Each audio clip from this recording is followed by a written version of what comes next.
Welcome to the Joy Powered Workspace podcast, where we talk about embracing joy in the workplace.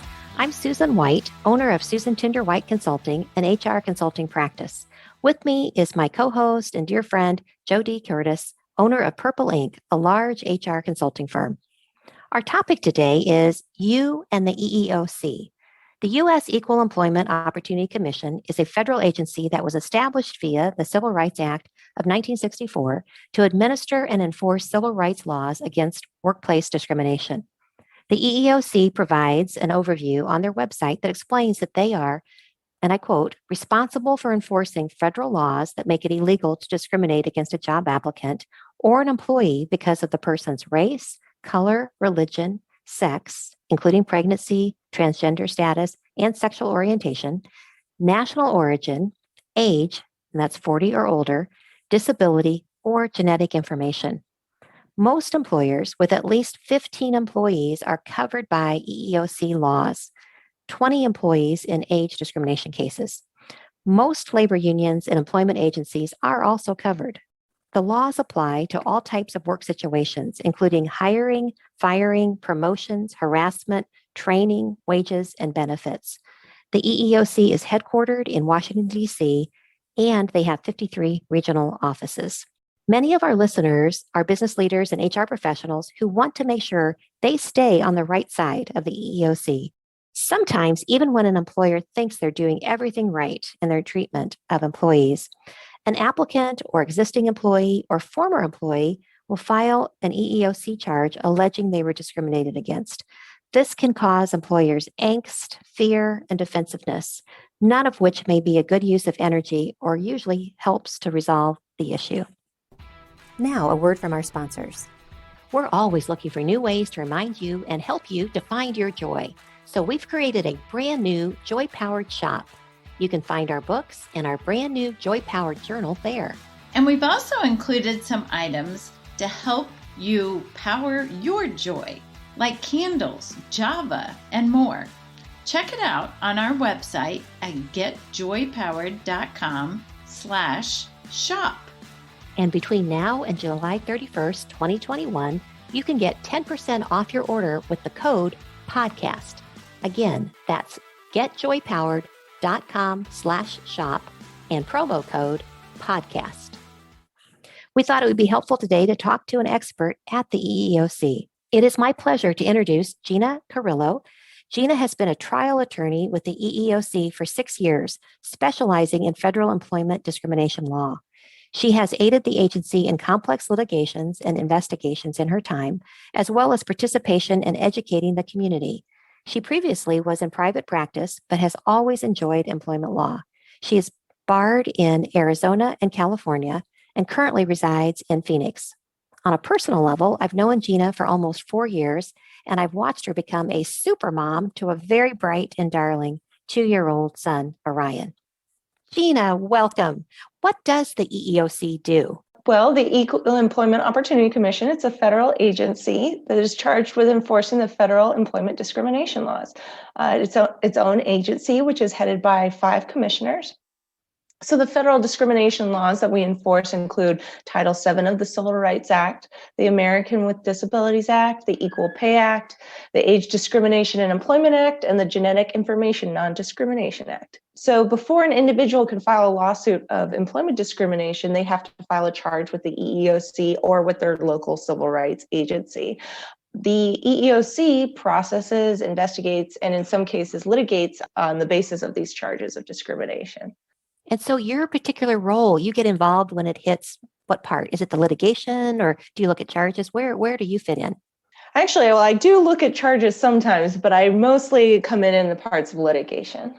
Ah, interesting. And Gina, what kinds of charges do you see most often? So in the fiscal year of 2020, the EEOC received about 67,000 charges of discrimination nationwide. Yeah. So I was going to give a little bit of statistics here, so to give an idea of how many, where our charges come from. But because they can fall, when somebody files a charge of discrimination, it can fall under more than one allegation. The percentages will inevitably go over 100%. So under Title VII, about 32.7% of charges allege discrimination based on race. 31.7% alleged discrimination based on sex. And those discrimination charges includes those with allegations of LGBT discrimination as well as pregnancy discrimination.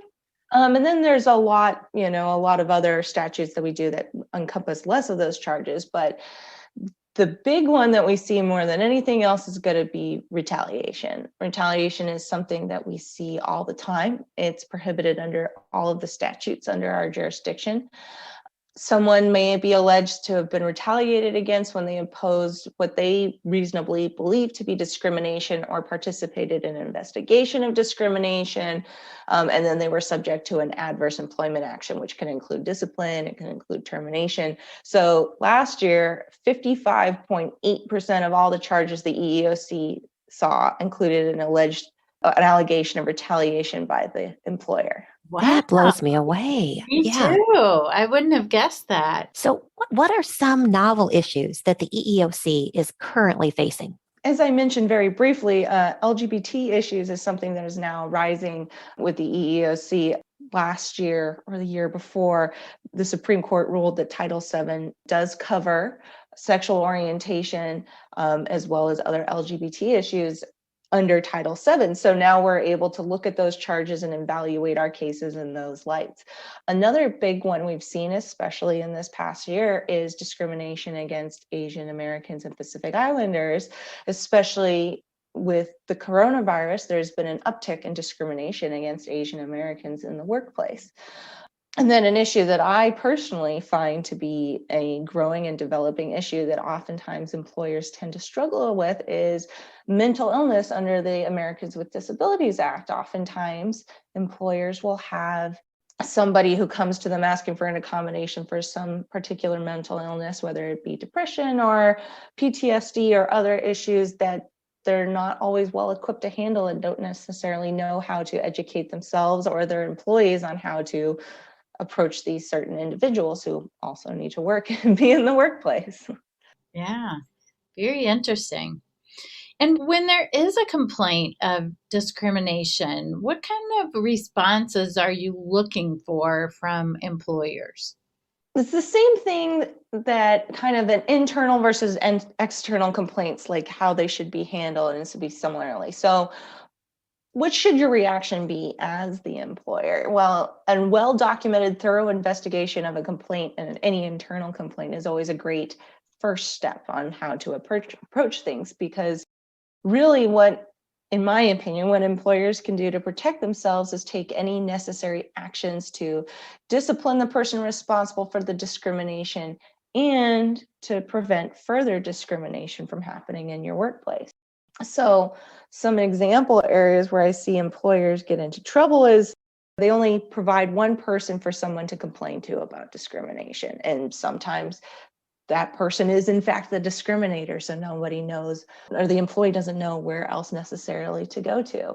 They don't provide any training. That happens oftentimes with smaller employers. They think they don't have the funds or the time or the resources to do it, but then no one knows what they're doing, or knows what they're doing is wrong. And a lack of follow through on investigation. It's amazing to me how many times I see somebody says, yes, we investigated it and it looked like there was a problem. And then that's it. And they oh my gosh, do anything. They do anything about it. Oh, exactly. Dear. So it involves a lot of active steps on the part of the employer. So sometimes when an employer receives a charge of discrimination, they're asked to write a position statement and submit that to the EEOC in response to that charge of discrimination. Typically, either in-house counsel will write that response or retained counsel, and they'll attach exhibits to that position statement. So this is the employer's chance to show that the basis of the charge is either wrong or they took all the necessary steps when they received this complaint of discrimination. So if you're working with legal in your place of work, it's really just important to provide them everything you can that helps you face this charge of discrimination and show that you did the right thing in this case, or that it's a baseless charge. Yeah. So once the employer, responds to a position statement, then the EEOC, tell me what happens. What's the next step? They then review it and then they have decisions to make. Exactly. What is the journey from that point until it's resolved, if it goes positively or negatively for the employer? Right. So, there's a lot of different steps that can go through the process. If the position statement demonstrates that there actually isn't a charge here, or there isn't a basis for the charge here, or that the employer did the right thing, the charge could be dropped right then. But if there's still questions to be answered, oftentimes they'll go through the investigative process, where the investigators will send out requests for information, sometimes conduct interviews of the employer's employees to determine whether there's cause to believe that there has been a violation of one of the federally protected laws. So that cause standard is really whether it is more likely than not that there has been a violation. And if so, it goes all the way through that process to the cause determination, and it can end up in what we call the conciliation process, where they try to resolve the complaint before it comes to the legal department, before it comes to me, and all that process has failed. And the conciliation is to try to settle the matter in an easier way to say it. And is it normally done by mediators, where you have the employer and the employee, and then the EEOC kind of mediates that discussion to see if they can get a conciliation? There's actually two facets to that. So we have our own mediation department that provides a mediation service usually shortly after the charge is filed, before there's an investigation. And a lot of employers and employees really like that process. And it's a very good way of resolving the matter and getting people to the forefront right away to talk about their issues and hopefully resolve the matter. And we have our own set of mediators who do that process. So that's one of the ways a charge can go as well after a position statement, not just through the investigation. If it goes through the whole investigation, the conciliation process, that's done with the investigators, who are the ones who try to settle and resolve the matter at that point. I got it. And then if all else fails and the EEOC feels as though, the organization is not doing what they need to do, then it comes to you in litigation. And then you go to federal court, depending on where of the 53 locations the EEOC is located. Do you go to that local federal court? Right. And so our offices, we don't have an office in every city or every state. So we will, for example, the Phoenix office, which is where I work, has offices in Albuquerque and Denver as well, but we also cover Utah and Wyoming. So I've traveled to Wyoming and Utah for cases before in the past as well. So we'll go to several different courts. Interesting. As an employer, I know that at times at the organizations I've worked at, when we would get a charge, an EEOC charge, and we would, provide our position statement, and then sometimes the EEOC would come back and say, they didn't feel there was grounds, but the individual always would get a notice of right to sue. So even though the EEOC is not necessarily supporting the claim, the person still has the right to go to federal court and sue us. Is that true for every step of the way? The individual can always decide to go to federal court and sue the employer if the EEOC is choosing not to do it with them? Exactly. So as soon as the EEOC decides that it's no longer investigating the charge or going to have a part of the charge, they'll issue that notice of right to sue letter to the employee, and they can choose to go retain their own counsel and file a complaint in federal court. Sometimes too, a individual can request that notice of right to sue right off the bat if they want to, and they don't want to go through the whole EEOC process. But yeah. Interesting. Gosh, I would think as an employee or former employee or an applicant, whoever's filing, I'd want the federal government to take it on with me. But but some people don't, so I get that. Yeah. So Gina, what advice do you have for employers to avoid receiving charges in the first place? So, that's a tough question, because, you can't really stop anyone from filing a charge of discrimination. And as a matter of fact, if you try to, that also would constitute retaliation in lots of cases. But, I think from what I've seen in talking to lots of charging parties, and I think what's more important than anything is for people who feel that they've been wronged, whether they have a basis in the law or not, they want to be heard. And they want to see real consequences if, in fact, they've been discriminated against. So really, I think the best thing that an employer could do in these cases is, if you receive a charge, not to be emotional about it, but, logical about it. It's hard not to be emotional when you're accused maybe of race discrimination or sex discrimination. It's a very serious accusation, but if you're taking the necessary steps to hear what your employees are having to say, if you're using the resources that you have to make sure that these things aren't happening in the workplace, that's really the best way you can stop receiving charges, is by being proactive, I think. Even if an employer has the resources and they feel like everything's going well, the ship's running fine, can you do some self-evaluation?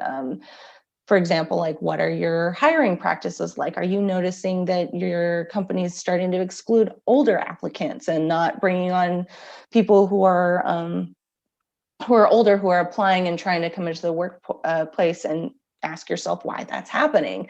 Is it something internal you can do? Does your leadership team lack diversity? When you look around, what can you change in recruiting or leadership training to change that facet of your organization?